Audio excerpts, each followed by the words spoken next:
First up, Danny Duncan. Danny is an 8-time Grammy winner. He's got 8 of those statues in his house. Israel Houghton, the Winans. Now, he's gotten to work with an amazing bunch of people like Michael McDonald, Michael McDonald, Amy Grant, Kenny Loggins. He has a huge list.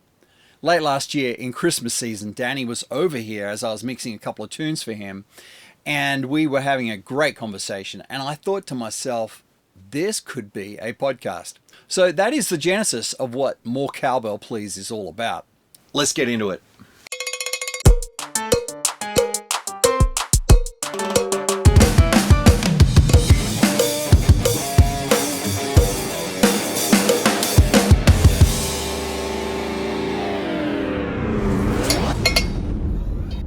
I'm so glad I'm here for this. This is episode 1. We clapped in the very first episode of More Cowbell Please. More Cowbell Please, that's it. Okay, well, I'm going to introduce Danny Duncan. Danny is an extremely well-respected audio engineer in this town. He's mixed, he's produced. I've learned a lot about Danny over the years and found out a whole lot more about him recently as a very qualified guy. He's been here since the late 80s. Everybody tells me when it comes to live recording, Danny's the man. Like, he is the rock solid guy to get it done. And a very fine producer, as I have just discovered, and with a great list of credits. And I'm hoping as we get through the stories here, we'll get into hearing a little bit about that. But anyway, welcome to More Cowbell Please podcast. I'm honored to be on the very first podcast. I'm going to start out from the beginning of Danny's life with a view to, like, how did you end up doing this? How did it start, and how did you get into this? For as long as I can remember, I was just into music, creating music. You know, I took piano lessons and things like that, and I just knew I wanted to do something with music, and I didn't know what that meant. Played in band. I played saxophone. After high school, I was going to go to college, and I decided I'm going to be a music I was a music major, majored in music. If they'd have had the courses that they have now, right, like with production and things, I would have been all over it. Mm-hmm. But this is at least where I went to school. They didn't offer that. It was a music program, so I studied like composition, arranging, music theory, things like that, and I loved it. And so I was a player as well. And even after graduating, I knew I want to do music, whatever that means. To that point, had you been on like worship teams, or what was your musical experience? I played at church. I would play at church, and anything that I could be involved with musically, I would do it. Played like the special shows like we do in high school, where I went to college, Samford University in Birmingham, Alabama. They have a thing called Step Sing every year. And even for my first one there, I got really involved, and I was in a fraternity, and each fraternity or group can present something in Step Sing. Even my first year, you're in charge of all the music for our fraternity for Step Sing. Wow. And I would go in, I had a band that I played with in Alabama, and we would go into the studio and do demos and original music, or it was original music, some covers and original music. We didn't know what we were doing. Hopefully, they'll never see the light of day. I'm sure we've all got some of those. But it was fun, and that was the turning point for me. Was during college years, I went into the studio with these guys, and we recorded some music. First time I'd ever walked into a studio, and it changed my life. Absolutely. It was not about performing live. It wasn't about. It was a group of people in the studio together, collaborating, ideas, bouncing off ideas of each other, playing against each other, and like creating something from scratch. And that I fell in love with. Like, that is what I would like to do every day. Mm-hmm. So after I graduated from college, I came to Nashville. Didn't know a single person. At what point did you think to yourself, I'm going to move to Nashville? And why did that seem like a good idea? It was pretty random, actually. Like right after college, a good friend of mine, and he played guitar in the studio with us sometimes. And he's like, man, I really want to move to Nashville. We should do it. And I'm like, yeah, I don't know. I've never I want to do music. I want to make music. I still didn't know what it meant. I didn't, what we did in the studio then at that time, I didn't know what it was called. I didn't know what we were doing. We were just in the studio, right? This guy, Steve is his name. Yeah, I'm going to move to Nashville. I'm going to go visit this coming weekend. You should at least, ride up with me. Let's check it out. I'm going to go check out. It's like, I'll go along with you. That's what we did. By the end of the weekend, I was like, this is great. I'm moving to Nashville. So, what did the trip entail? So Steve was a very gifted writer. He was a great guitar player, but he was a really gifted writer. On the trip, he had really planned ahead, met with some publishers, met with people that were in the, and just talked with them about it all. So you tagged on those meetings? I was just kind of along for the ride. Right. And I heard about it and started seeing, okay, that's the way things work in Nashville and in the music business in general. So I'm like, oh, this is really cool. I can get a vision for this now. I'd love to be a part of it. So you got a bit of an insider kind of education of what it was about at a decent level. Like you weren't just trying to crack the nut from the beginning. You actually heard what would be happening. I did, yeah. Within a month, I'm like, I picked up everything and okay. And so moved. you graduated. Yeah. At that this point. was right after, graduation. So you pretty much moved here straight after graduation. No, yeah, and really knowing no one. So you find somewhere to live. Yeah. What do you do to pay the bills? How do you? Yeah. I worked at a bookstore. Bookstore. Really quickly discovered that, Nashville is one of those interesting places where it's all around you. Great musicians are all around, it's like, hopefully I will get to meet some great musicians and get in some groups of, people that are doing this and kind of get my feet wet in the industry. Hopefully, I don't know if people like that would come into a bookstore or not, but, I'll keep my ears open. Well, I mean, it's Nashville. Everybody in the bookstore could play and produce circles around you. It's the truth. Everyone that goes it's what happens here. I met people really quickly. A guy that played the saxophone. We became really good friends. And then he introduced me to a lot of people that he'd been working with. And that's kind of how it happened. You just start meeting people. And what I love about Nashville, and I don't know if it was like this for you, but I would imagine so. It's such a beautiful, it's not just my favorite place to be. I love it here, but also, people that come in and that are interested in the industry and they want to be a part of it and they want to find their place. People that are in it are very open. They are very much well, come on, man, come join us. It's a very open thing, I do the same now with people, and I think it's the same reason it happened then. It's when they came, people did the same for them, No one's trying to hide what I do and keep everybody out. I think the people that do that struggle harder. The open people are going to have a better, longer shot mentally, and relationally, because would you not say the number one thing you can do is build relationships? Absolutely. It's all about relationships. Okay, so what kind of gigs are you doing to start with? So I played keyboards, played saxophone, I filled in some little things on saxophone for some people. The guy I met, had gigs, and sometimes he'd be like, hey, can you fill in for me here on a thing? He played some. Opryland was an amusement park then. That's right. Had rides, and they had shows. They would do the 50s shows and things like that. And he played a lot of those. Sometimes he's like, hey, can you fill in with me? And again, it's where you build relationships with the other people, and all of a sudden you start expanding your network and who you're working with. I met some people looking for a keyboard player. I played keyboards with a few bands. Some of them, I don't even remember who they were. One group, a couple little things I did, they were on Benson. You remember Benson? Oh, yeah. Yeah, they were on Benson at the time. And then I filled in for a guy on a couple of shows with Newsboys. Corey was getting married and I think he was moving as well. And so I filled in on a couple of things, but and shortly after that, Peter said, hey, we're going to go in the studio. We're going to make a record.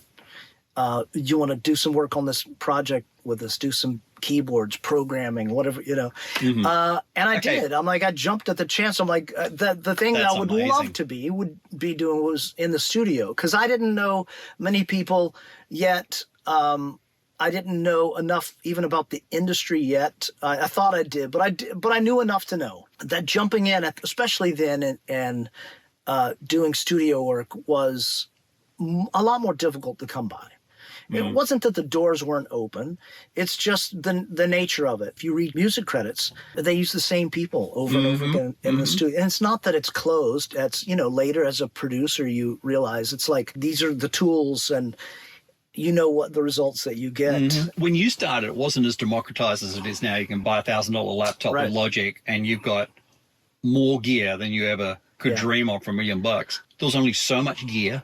Right. And only so many people knew how to use it or had access to it. Yeah. So it was a much smaller crew. Being in a studio was a big deal. Yeah, it really was. And I had no idea how to do that. People that did studio work, it was a very coveted thing because, you go home at 5 o'clock. You don't have to be on the road. It was a big deal then to be in the studio. So when the door opened and they asked if I would work with them on this record, it was a record called Not Ashamed. That was the first thing. So you get to basically do some programming on it and some playing. And then they asked if I wanted to go with them they mixed it in Atlanta for some reason. Hey, you want to go to Atlanta with us to mix the, I'm like, I was thankful they wanted to have me on. I'm like, yeah, sure, let's go. And mixing was a big deal. It wasn't a laptop on a set. No, it was a massive studio. console. No one touched the studio. It's $1 million console for the entirety of the mix. There was no, mix recalls and things. It was a big deal then. It was an expensive thing. I think from there it was like word of mouth, and it wasn't long after that, especially like CCM, gospel industry. People are pretty close and they chat to each other. And so not long after that, Toby Mac said, hey, I heard that you worked with Newsboys on there. We're about to do a project. Would you want to do some work on that? So I'm like, yes, absolutely. I jumped at the chance. No, I wouldn't. Yeah. So say, that's amazing. I didn't realize you'd worked. So. And that was a record called Free at Last. It was a DC Talk. Oh, that was huge. You're set because you've got credits on 2 major acts that you've programmed. Like you said, you start building up some credits, and I just made this sound like this all happened within a couple of weeks of being. Oh yeah, timeline. That's not the case at all. I'd probably been in town at least a year. That's quick though. That is quick, if not more, but at least a year. I think it was less than 2 years. Like once you start meeting people and kind of start, finding your way around with people in the industry, things start to open up, and then you start building a resume, whatever you think that is. So, and I say that because a big turning point came maybe a year and a half even after this. You built up credits and things you were playing on, starting to make a name. People knew who you were. And one day I got a call from a guy named Tommy Sims. Oh yeah, that's right. Okay, legend. So I knew who Tommy was, and I think somebody had recommended me to Tommy because he was looking for somebody to do exactly what I was doing then. So I went and met him. We met at the studio. I was a big fan already. I knew who he was. He had done.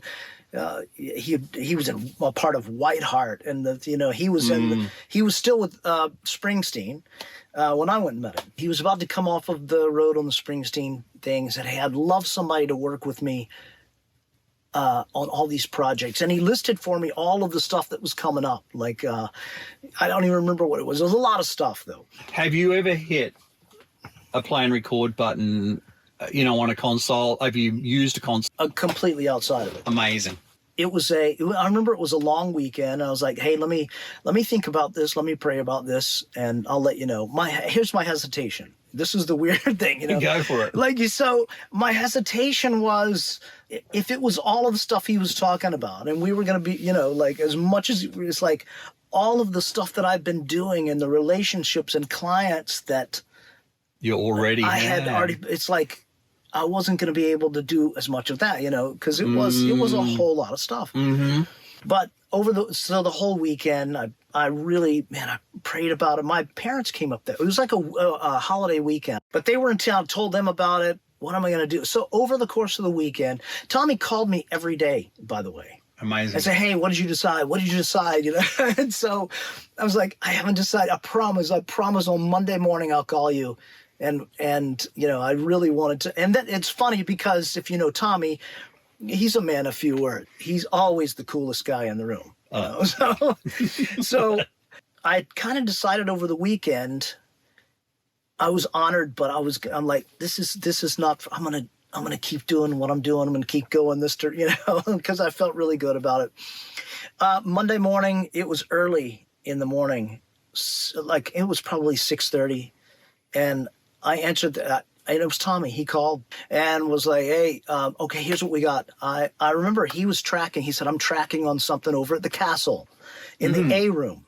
Wow. But I've rented out the B room. Get all your stuff, come on over and we'll get started. He wasn't even asking, have you made up your mind yet? He was just like, well, come on over and get your stuff. He's like, I'm not taking a no. I'm just telling you what I've rehearsed what I was going to say because I wanted to be so gracious and like, I'm honored. And I'd rehearsed my speech of like, and I'm like, you know, kind of wiping the sleep out of my, hey, well, I appreciate the, you know, and I'm trying to find he's like, so get your stuff. Oh, and also if you have this, bring that. And we're going to, and you know, and I have it all week. We should be able to finish this, you know. So he kept going and there was never opportunity for me to like go into my whole thing. And wow. So when he like stopped talking, I had the opportunity. It was one of those moments when I heard the Holy Spirit really talking to me. Oh, wow. I was about to just go into my speech. And what I heard was stop trying to hold on to something that you think you've built yourself and just show up. Just walk through the door. All right, I'll see you in about an hour. Gathered up all my stuff, went over. We can talk about that later too. The track that we ended up doing was really cool. Kind of can you tell? Can you say? I can. When we did that track, Tommy and I worked together almost every day for the next 10 to 12 years. And this is why I say it's a turning point. Not just who I was working with, because that was huge. Tommy is still one of the most talented people I know. And for, you know, every single day for 10 or 12 years, I felt like I was in a class. This is an education. Yeah. Like, I can't believe I should be paying for this. Yeah. So I went over to the castle, still there, by the way. So I had the B room. He played for me this little demo of a track that he wanted. He said, hey, we have the studio for the whole week. So go for it. And I heard it, and it was kind of a, like, all right, it's kind of a goofy, and I'm thinking, Friday? I think I can have this by lunch, you know? I mean, I was like, right. And so I put this thing together. I was like, oh my gosh, I'm going to blow his mind when he comes in here, you know? Like, and it was middle of the day, first day he walked in. I'm like, okay, check this out. And he listened. He's like, yeah.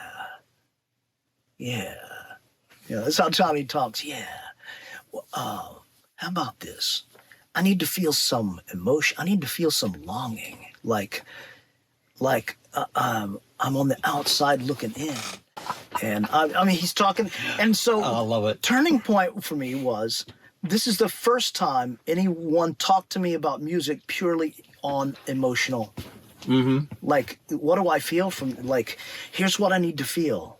I need to feel broken inside. That's good. I need to feel, and I'm like, and it blew my mind. I'm like, man, how do I make he's like, and so, and we did this, you know, every time he would come in, he would have, you know, feedback like that of like, yeah, it's almost like I need to feel hollow now. Let me, you know, it was all words like this, you know, there was no do this sound, like take out the piano, add it, you know, and it was fantastic because it was like really stretching me. And I was like, oh my gosh, how do I make a drum groove, which was one of the main focal points of this song? How do I make that feel sad and lonely, you know? And so, you know, you start experimenting with the sound of it. Like, what would it sound like? Should it sound a little further away? Is it back, you know? So it took us, we did this back and forth, you know, he came and given feedback, and it was Friday. It was an entire week before we had this track done. On Friday, it was late afternoon. I think the sun had already gone down. He's like, yeah, Yeah, that's it. And it had been reduced. And you're essentially programming? Or there's no players? No players. It was just me. Just me in the room. Yeah. He books Studio B. Studio B. And you just have it to program? Yeah. Okay.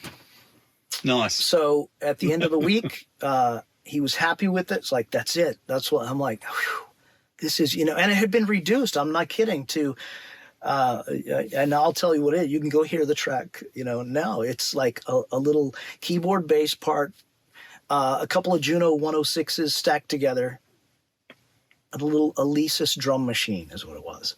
That's I remember that. Almost the entire track is all it was. He said, "Oh, give me a mic. Let me put a vocal on this." I'm like, "I've never hooked up a mic in my life." I'm like, I'm going to find it. So I found a mic and was like, "Okay, you want to get in the booth?" He said, "No, I'll just stand right here. I'll stand right here." And I'm like so excited because I'm going to finally get to hear a vocal on this. Like, what is this thing, And he stood, the room, the hallway was there. The door was open, and he just took the mic. It was like a little handheld mic. He leaned back against the wall, closed his eyes, and got to a little point in the song. He sang some la la las, and he's like, "Okay, I think that's it." I'm like, "That's it? That's all I get is this goofy little drum beat and some pads and a la la la, Then he's like, "Hey, you need to go. You want to go to LA with me? Let's record the vocal on this thing." I'm like, great. Finally, I'm like, "Tell me, what is this? What are we doing? What is this for?"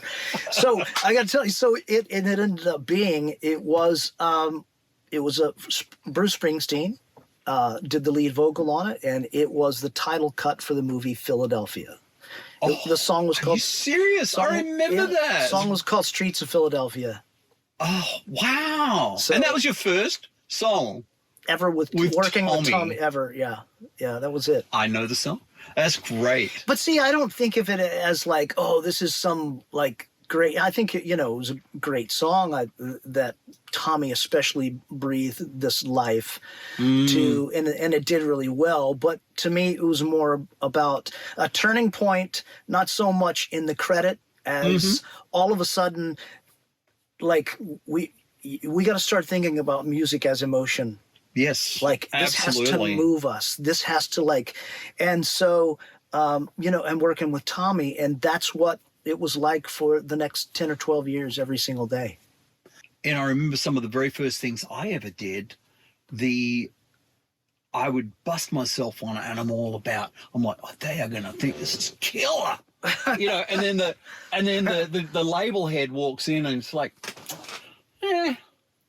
it's got some good things about it. I just don't think that's it.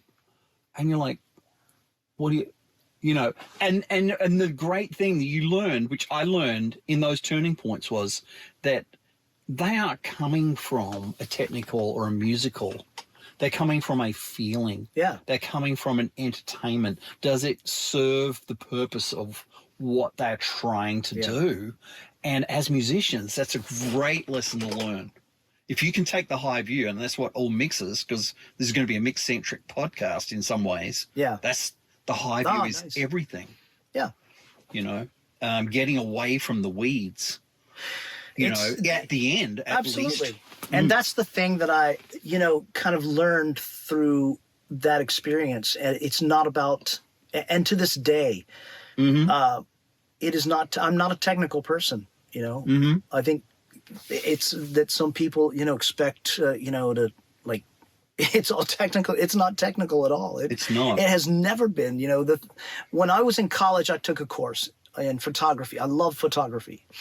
And I love to shoot. I would develop my own black and whites, and I was really into it. My senior year, there was a guy who, we had this really famous photographer. They came to do a lecture for our photography club. We were all excited about it. I don't even remember who it was now, but we were all excited because it was a big name, and he came to do a lecture, and he had spoken for a little bit, opened up the floor to questions, and I think he sensed what the room was trying to get at.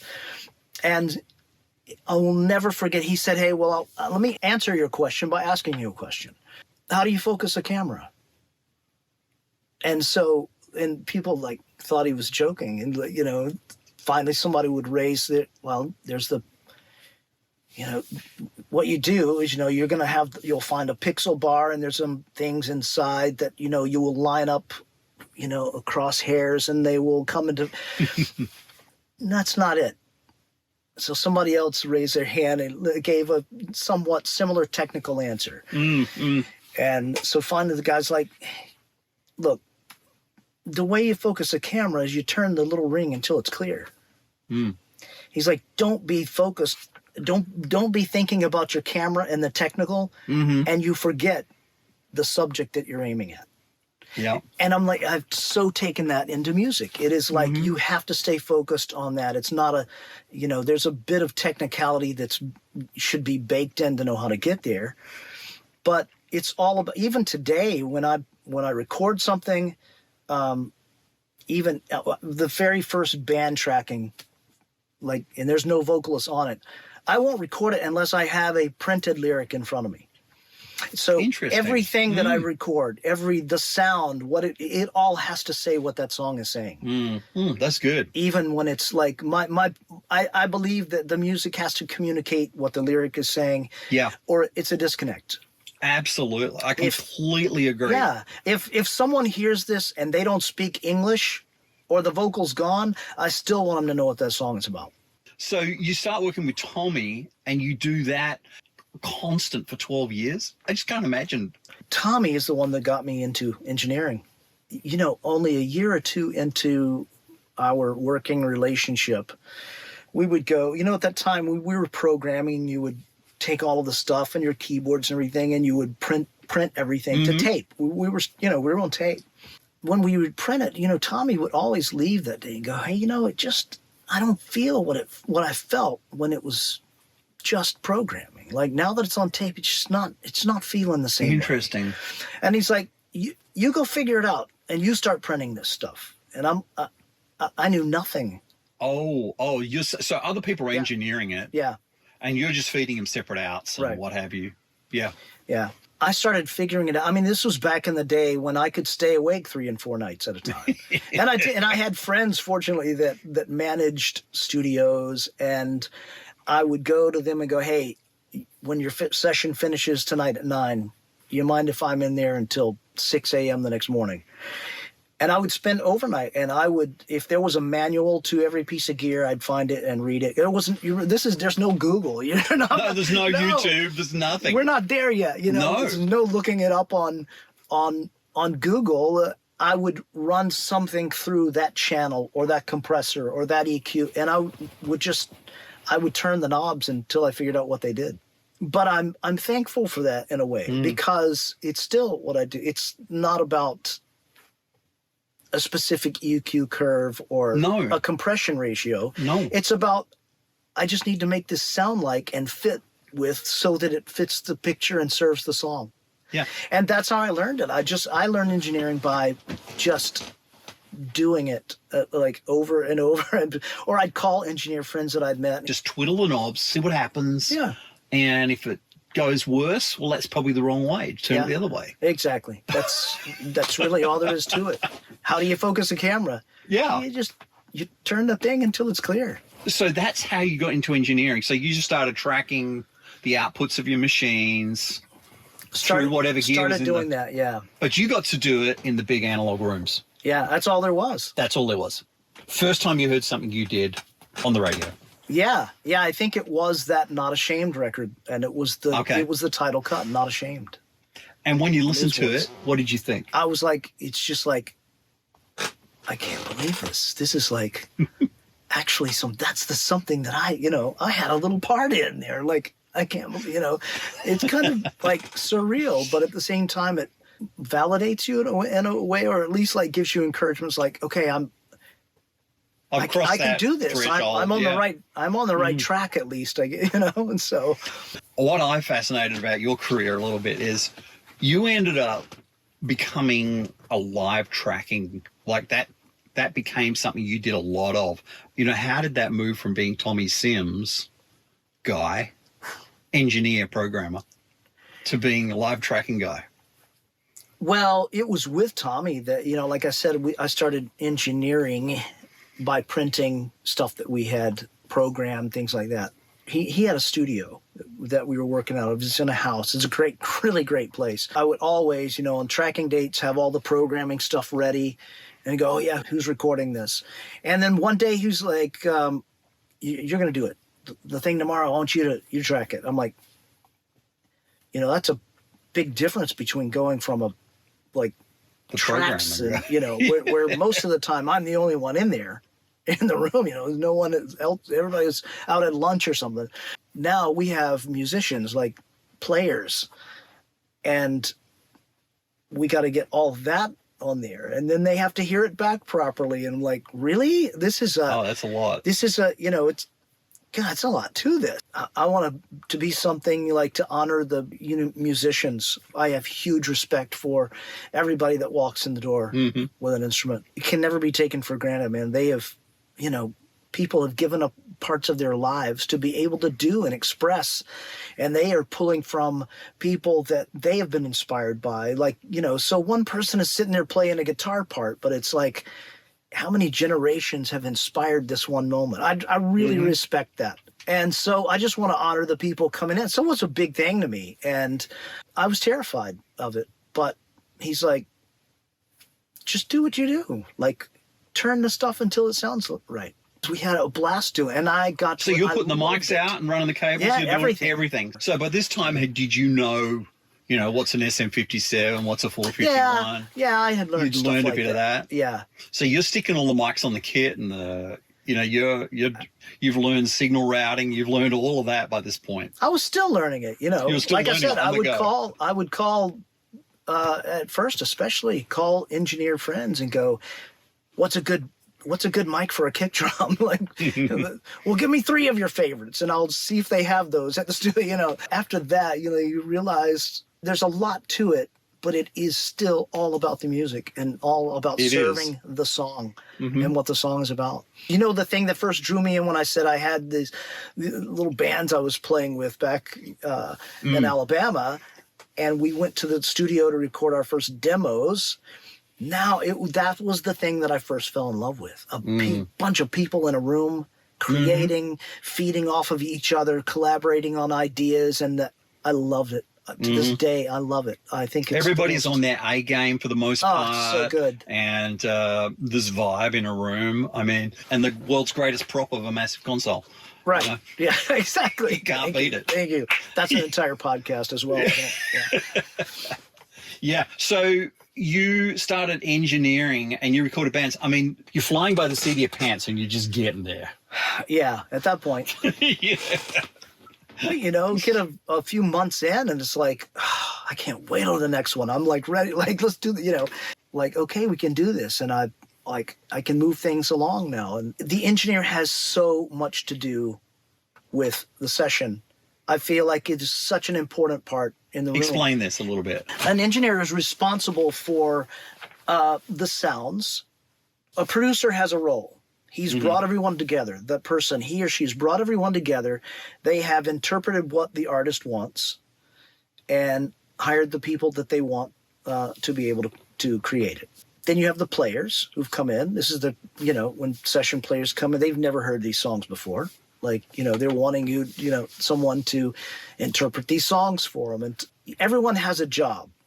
But the engineer's job, I feel like, it's not only interpreting the song and making it sound like what the producer's directing and what the heart of the artist in this song is about. But it's also like kind of the middle point sometimes between the producer and the players. I've like sometimes helping to interpret that to the players. Do you know what I mean by that? Like, yeah. I've experienced producers that I actually can't read a note of music. Right. And so coming from, I was a music major, being able to communicate that, you're also at the same time emotionally that helps kind of set the tone in the room. There's some times where like tensions, it's the right time to like all of a sudden play a goofy song or tell a joke. or the time to like, okay, you know, let's bring everybody back. Let's get this. You're saying the engineer can be part of that, because I feel I've often thought the producer is the psychologist. But I think the key to being a great engineer is to be able to like dabble in all of those and help tie it together, not to take anyone's place, but to like tie all of those bits together. And at the same time, we've made all of this sound the right way. It serves the song. It works together. Yeah. Here's another first. Okay. Your first live tracking event you go to, and it's on you. Yeah, absolutely. I can completely recall everything about Story. It. All right.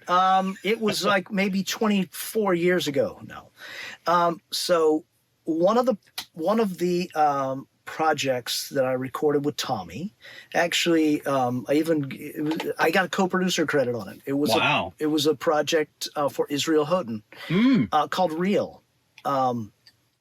I think maybe 20 people only ever heard it, but it's still, to this day, it was one of my favorite. It's a fantastic, it's great. Israel came in, I don't think Tommy had even met him at that point, but Israel came in that day. Tommy said, hey, a guy named Israel's coming. He's going to play some. This is a studio thing? It's a studio thing. Oh, it's a studio live recording. Yeah, studio. Oh, okay. So Israel came in, and if you've heard the record, it plays start to finish. There's no gaps in it. Every song just it's really beautifully done. The songs are great. Everything about it. I love this project. So Israel came in and sat at the piano that day and pretty much played the entire record down the way he wanted to. He's another guy that is so talented. I will never forget that day that he walked in and he sat at the piano and he played down pretty much this entire, what would become the Real record. So maybe a year and a half later, out of the blue, I got a call from Israel. Said, hey, we did that Real record, that studio thing. Have you ever done a live record? I'm like, no, I haven't. He's like, well, the project that I've done, it's done the best so far. It was a live project. I'm really into, we're going to cut this live project in Atlanta. Enjoyed working with you. I'd love for you to come and do it. Can you do a live project? And I, like from before, like, kind of my thing is like, if a door opens, I walk through it. Let's go, If it's not right, you can always go back. Sure. Yeah, of course I can do it. Let's do it. I hung up the phone and I was like, can this be done? How is this done? How do you, I started looking at it, like, how many inputs is this? It was 80 something inputs for that time, all at once, and you're live. saying this is like 2000? It is, and I had Pro Tools, but I'm like, Pro Tools didn't go to that. Does Pro Tools even stay and record that long? How much hard drive space does that take? I had no clue. When the hard drive space cost a lot of money. It did. So it was one of those things. I said, yes, let's do it. And then I hung up the phone and went, let's figure out how to do it. Okay. And I just started getting with people, testing out stuff. I put together a system that could do 90 something inputs, and I let it run. Let's see how long it'll go. How much hard drive space did that take? The only way I knew to do it was what I did in the studio. So I'm like, we're going to hire all these mic pre's. We're going to hire what we would have in a studio if we were going to do this. That's a lot of stuff. That is. Put it on a truck, took it to this venue in Atlanta, and put it together. It was Deeper Level was the name of the project. I'm sure it was Deeper Level. That was the first live recording I'd ever done. It's a great project. Did it all go well? Did you hit play and record and it just went? It went well, yeah. It's a lot of work, but all of the work is up front. By the time you get to the performance or the concert that you're recording, it's all set. Order some food and it's like at that point it's like, let's hit record and let's enjoy the show. We were there for a week. You were there for a week. We were there for an entire week. And then the pack out can be done within 3-4 hours after the show. Yeah. It's all done. That was the jump into live recordings. That was the very first one ever. And the same way with everything else, they're like, hey, I love this live thing you did. We're doing a live thing. Would you come and do this? And so after like 5 or 6 of these, I'm like, if this is going to be a thing, let me build a system so that every time I do this, I'm not like calling around, hiring out individual pieces, and it takes piecing it together, putting it all together. It takes forever when you get there because they're all separate pieces. You have to tie it all together. So I thought, well, let's do this. Let's get a dedicated system that does that. And I started piecing it together so that we had a system that was like, this is built to do exactly what we did. And I thought, if this becomes a thing that's, maybe 25 or 30% of what I do, that'll be fun because I like the live element and like the live stuff. I was like, this will be a whole lot of fun. It quickly became over 50%. It could have even been more. You recorded Israel in Asia somewhere, right? Yeah, we did a live in Asia, and it was in 7 different countries throughout Asia. We did that over the course of 2 Did you take your gear over there? Yeah. Wow. So okay. It was we really streamlined it exactly what we needed. And this was over the course of 2 or 3 weeks, 7 different countries, moving around and recording each night. So amazing. See, so as far as studio people go, you're like the most traveled guy, right? I mean, because then you did all those string sessions with Jim in like... Yeah, we've done Prague strings. We've done Prague, China. We've done strings all over the place. London, a lot of strings in London. Because that's another thing I love is orchestra sessions. It's wonderful. Like that's what I've been doing the last 3 days. So is that right? Yeah. So I really like that. But we've done, as far as Vanguard Recording, that's the live company that I had started. So now we're 23 years in, and we've done. I have every one of them documented. I can tell you what Mike position on every single recording we've ever done because I've like kept all the documentation, photos, input lists. We've done now 560 something over the past 23 years in about 27 countries. 27 countries. Yeah. I know I've mixed several of them. Yes, you have. All kinds of different things that you've been involved in. Wow. That is amazing. 560. Oh, Lord. Right, 34 years you've been in the music business. You're lucid. You're not addicted. And you seem like a fairly well-adjusted person in my life. How? The conversations I've had with people over the previous few weeks, just kind of putting this out there a little bit and just seeing how people are feeling. There's a lot of struggle. Sometimes it is challenging. I'm not saying I get burnout on it. Yeah, it's almost the opposite. It's like where, I'm sitting in there in the studio and like, my wife is like, "Are you ever going to come eat?" And I'm like, you get and all of a sudden, it's 2 days have passed, and she's like, "You never came and ate." I was like, "Oh yeah, I'll be there." It's like I love it. I love what I do, and so I think because I love it so much, every single day, it's gratitude. I feel so blessed to get to do this. I still can't believe that I get to do this every day. And I'm really thankful for it. So I think that what I'm hearing in that, and I do think this is a big answer, is gratitude and thankfulness. Yeah. You're a very relational guy. You have the ability to be able to talk to anybody, work out where people are at and connect. And the conversations I'm having, as I just commented a minute ago, the world's changed. Yeah. And we made records a certain way. Yeah. There were teams of people, studios were hired, producers did this, engineers did that.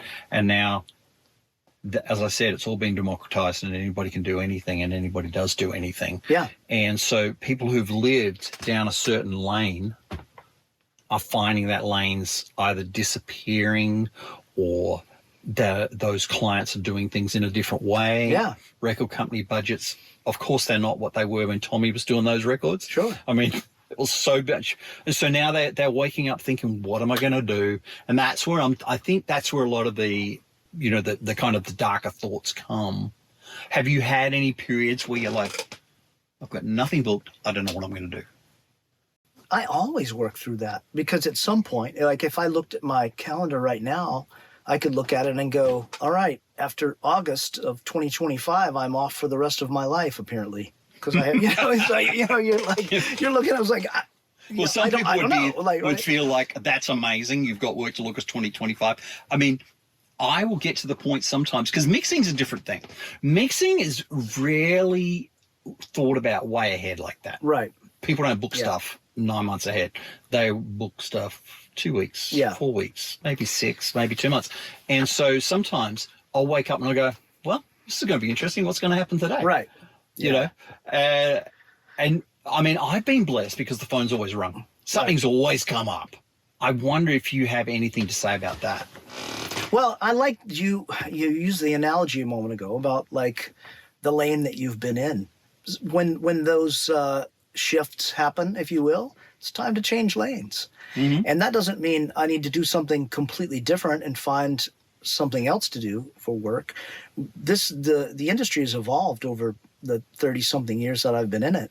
We have these shifts, like we have when we went from analog to digital. Mm-hmm. ADATs came along, like Sound City, if you've ever seen the movie, how everything was like, and our studio is closing and no one appreciates the analog, what we do anymore, and we're going to have to close down. You really don't have to close down. You just need to buy a Pro Tools system.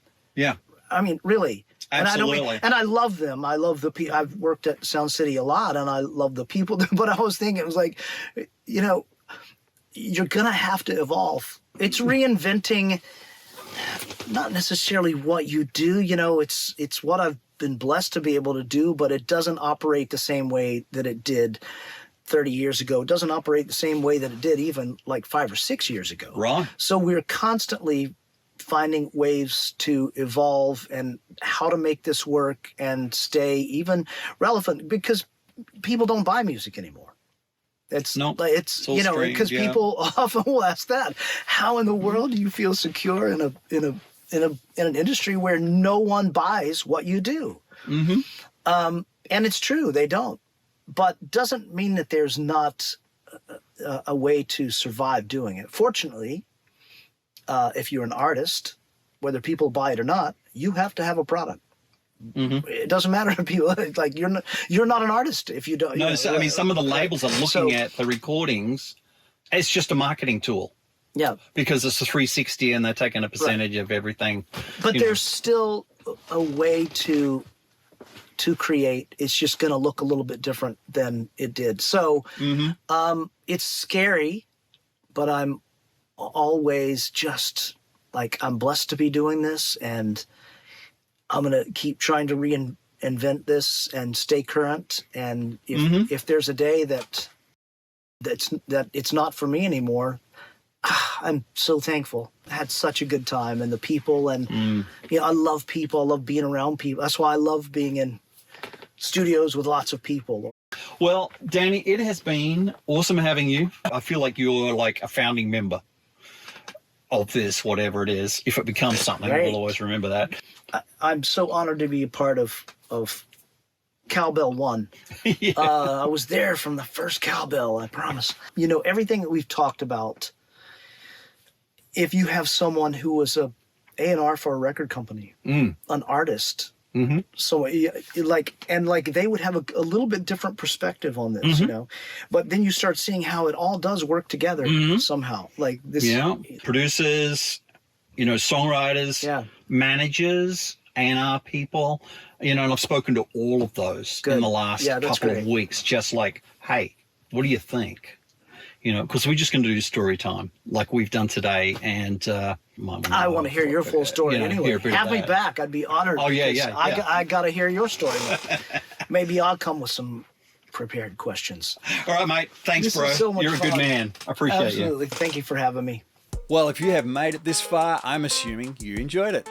Well, I hope so. Next week, Doug Weir is up, and he is a great mix engineer, fairly new in the game, but doing great things. Please like, subscribe, and most importantly, I'd love you to share this. Also, I'd love it if you have comments, things you like, things you don't like. I have a list of 80 names, and I do intend to work through those, but if there's anybody else you'd like to hear from, please let me know. There are some links in the video description with some more calls to action in there too, and you can listen on Spotify, Apple Podcasts, iHeart. See you next week.